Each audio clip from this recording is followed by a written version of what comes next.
दर्शकबिन नमस्कार।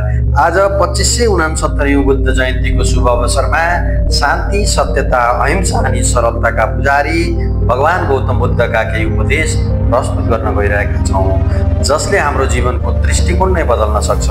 भगवान गौतम बुद्ध धर्मका प्रणेता र विश्व शान्तिका अग्रदूत हुन्। अधिकांश बौद्ध परम्पराले बुद्धलाई हाम्रो कल्पका एक सम्यक सम्बुद्धको रूपमा मान्दछन् भने हिन्दूहरूले भगवान विष्णुको 10 अवतार मध्ये एक अवतारको रूपमा मान्दछन्।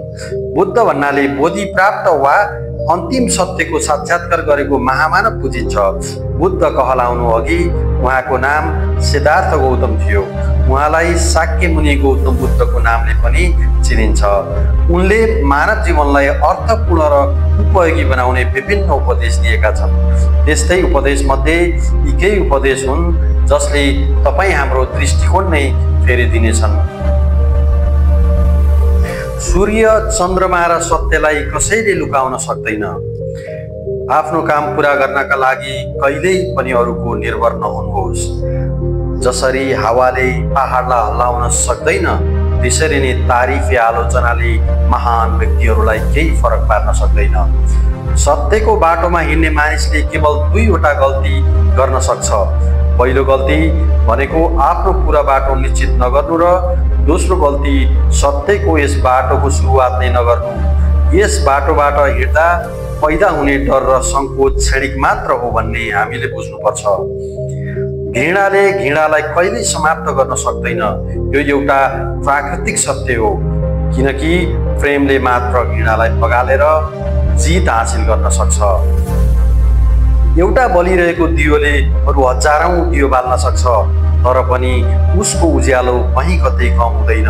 यस्तै जीवनमा खुसी बाँड्दा यसरी नै बढ्छ, कम हुँदैन। शङ्का गर्नु एउटा भयानक बानी हो, जसले 2 व्यक्तिप्रतिको आत्मीयता र मित्रतालाई तोडिदिन्छ। सुखी र खुसी हुने एउटै मात्रै तरिका छ, त्यो भनेको भूतकालमा अल्झिएर बस्नु हुँदैन, भविष्यको सपनामा डुबेर बस्नु पनि हुँदैन र हामीले केवल वर्तमानलाई उपयोगी बनाउनमा ध्यान दिनुपर्छ।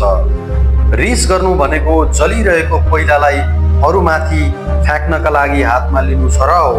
त्यसैले सबैभन्दा पहिले आफैलाई जलाउँछ र आफैलाई बोल्छ। आफ्नो लक्ष्यमा पुग्नुभन्दा पनि महत्त्वपूर्ण भनेको लक्ष्य प्राप्त गर्नु अघि सफलतापूर्वक यात्रा गर्न सक्नु हो। हजारौं शब्दभन्दा शान्ति ल्याउने एउटा शब्द नै धेरै शक्तिशाली हुन्छ। संसार दुःखले भरिएको छ। यी दुःखको मुख्य कारण हाम्रा इच्छाहरू हुन्। हामीले हाम्रा इच्छाहरूलाई नियन्त्रण गर्न सकेमा दुःखलाई नाश गर्न सकिन्छ। जो व्यक्ति आफ्नो रिसलाई नियन्त्रण गर्न सक्दछ, उसलाई कहिल्यै पनि दुःख हुँदैन।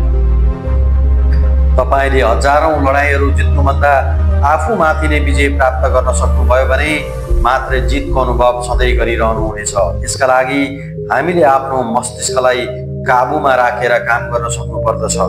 म के गरिरहेको छु, मैले के काम गर्नुपर्छ भन्ने प्रश्न आफूलाई बारम्बार सोध्नुपर्दछ। म यो कहिल्यै पनि देख्दिनँ कि के गरियो, म केवल यो मात्र जान्दछु कि के काम गर्न बाँकी छ। तपाईँले आफ्नो क्रोध, रिस र रागका लागि सजाय भोग्नु पर्दैन, किनकि क्रोध, रिस र राग आफैमा एउटा सजाय हो। संसार दुःखले भरिएको छ। यी दुःखको मुख्य कारण हाम्रा इच्छाहरू हुन्। हामीले हाम्रा इच्छाहरूलाई नियन्त्रण गर्न सकेमा दुःखलाई नाश गर्न सकिन्छ।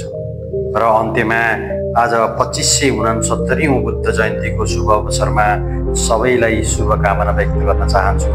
साथै अहिंसा र विश्व शान्तिको कामना गर्दछु। बुद्धं शरणं गच्छामि, धम्मं शरणं गच्छामि, सङ्घं शरणं गच्छामि। नमो बुद्धाय।